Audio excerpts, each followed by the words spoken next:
अस्सलाम वालेकुम जी। अभी पिछले दिनों अल्लाह ताला ने तौफ़ीक दी, उम्रे पे मैं गया था। तो मदीना मुनव्वरा जब मैंने हाज़िरी दी, वहाँ पे मैंने पोस्ट लगा दी सेम डे में सुबह के जी अगर कोई मिलना चाहे तो मैं शाम को अपने होटल में अवेलेबल हूँ। वहाँ पे कुछ दोस्त आ गए, उनमें 3 लड़के आए बिल्कुल नौजवान। मैं आपको बड़ी उनकी मज़े की बात बताने लगा, मैं हैरान रह गया उनसे गपशप करके, उनको देख के।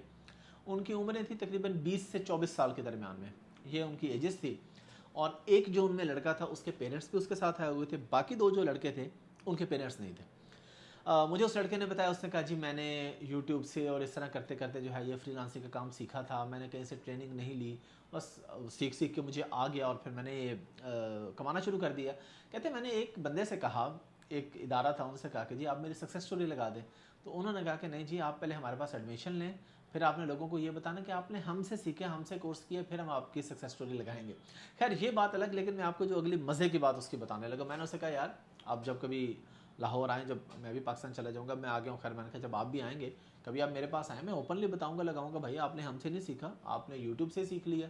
बहुत से लोग हैं जो वहाँ से सीख जाते हैं और बहुत से लोग हैं जिनको ज़रूरत होती है प्रैक्टिस वगैरह की। मैंने कहा आप आना। लेकिन उनकी बात जो थी, मुझे वो कहने लगा कि अहमद भाई हमने ना क्रिसमस पे अच्छी सेल्स की।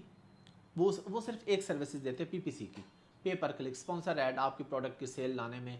और कुछ लोग होते हैं जो सारी सर्विसेज देते हैं।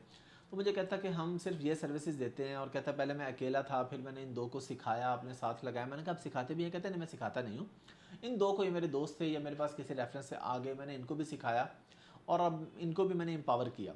तो मुझे कहता है क्रिसमस पे हमने जो सेल्स की ना, वो सेल्स के हिसाब से हमें जो प्रॉफिट और जो कमीशंस और जो हमारे सर्विस चार्जेस थे, वो हमें तकरीबन मिले $9500। ये तकरीबन 25 लाख रुपए के करीब अमाउंट बनती है, 25 लाख से कुछ ऊपर ही बनती है। कहते हैं ये हमने कमाया क्रिसमस और न्यू ईयर, यानी दिसंबर और जनवरी, अभी फरवरी चल रहा है। तो कहता फिर मैंने सोचा कि मैं तो उम्रे पे जाऊंगा, माँ बाप को भी लेके जाऊंगा, मैं इन 2 लड़कों को भी लेके जाऊंगा जिन्होंने मेरे साथ काम किया और हमने मिलकर किया। कहता मेरे भी अच्छे पैसे बन जाते हैं, इनके भी अच्छे पैसे बन जाते हैं। अब आ जाते हैं असल बात की तरफ। हम लोग बैठे थे मदीना मुनव्वरा में, मस्जिद नबी के बिल्कुल पास, चंद कदम के फासले पे या चंद फीट के फासले पे आप कह लें। मुझे कहने लगा कि अहमद भाई देखिए हम उम्रे पे आए हैं, अल्लाह के घर आए हैं। मैंने कहा यार बड़ी अच्छी बात है, इस जवानी में अल्लाह ने आपको तौफीक दी। लेकिन कहते देखिए ये हमें कहाँ से मिला, मतलब आने की तौफीक तो अल्लाह देता है, ज़ाहिरी इसबाब में पैसे किधर से आए। कहता भाईजान पैसे तो यहूद व नसारा के पास काम किया तो पैसे आए ना, तो हम यहाँ उम्रे पे आए हुए हैं।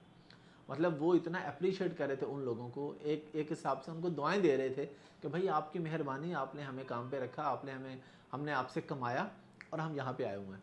अब मैंने उससे सवाल किया कि अगर आप, ये मेरी बात को, इस बात को कोई नेगेटिव ना ले, थोड़ा अकल से सोचिएगा, शऊर से सोचिएगा, थोड़ा अपने जहन पे रखे कि इस बात की गहराई में जाइएगा। मैंने कहा यार अगर ये जॉब आप किसी मुसलमान के पास पाकिस्तान में कर रहे होते, वो कहते शायद हम सारी ज़िंदगी उम्रे पे ना आ सकते, ज़ाहिरी इसबाब की बात कर रहा हूँ। 25-30 हज़ार रुपये तनख्वाह होती, घर के बिल पूरे ना होते। तो भाई अब इस चीज़ से निकल आएँ, किसी के पास भी जॉब करें। हज़रत अली रज़ी अल्लाह तआला अन्हु ने एक यहूदी के पास काम किया दिन को, हदीस पाक का मफ़हूम आपको बताना हूँ, शाम को अपनी उजरत लेके आ गए। तो इनके पास काम करने में कोई हर्ज नहीं है, बल्कि फ़ायदा ही है कि आप अल्लाह का घर देख सकेंगे। इधर जो जॉब्स के हालात है पाकिस्तान में, उनमें ये चीज़ें आपको नहीं मिलने वाली। तो अगर अल्लाह के घर जाने का शौक़ है या और भी कोई आपके बड़े शौक़ है, तो बड़े शौक़ के लिए फिर आपको बड़ा काम करना पड़ेगा, आपको ज़्यादा पैसे कमाने पड़ेंगे। ज़्यादा पैसे कमाने के लिए आप अपवर्क, फाइवर पे काम करें, किसी की बातों में ना आए और ये अक्सर लोग आते भी नहीं हैं, चंद चंद फिसल लोग होते हैं जो कहते हैं कि वो तो यहूदियों की कंपनी है, वो फ़लाँ मुल्क की कंपनी है, ये तो बड़ा गलत है। कि भाई क्यों गलत है? जब सहाबा कराम ने किया, लेन देन का मामला भी किया गैर मुस्लिमों से, उनके पास काम भी किया, अपनी उजरत ली, मजदूरी की, उजरत ली, तो हम क्यों नहीं कर सकते? तो वो 3 नौजवान यहूद व नसारा की मदद से उनको उम्रे की तौफीक मिली। और हम यहाँ देख लें कि हम यहाँ जो मुसलमान एक दूसरे के पास काम करते हैं, उनको क्या तौफीक मिलती है।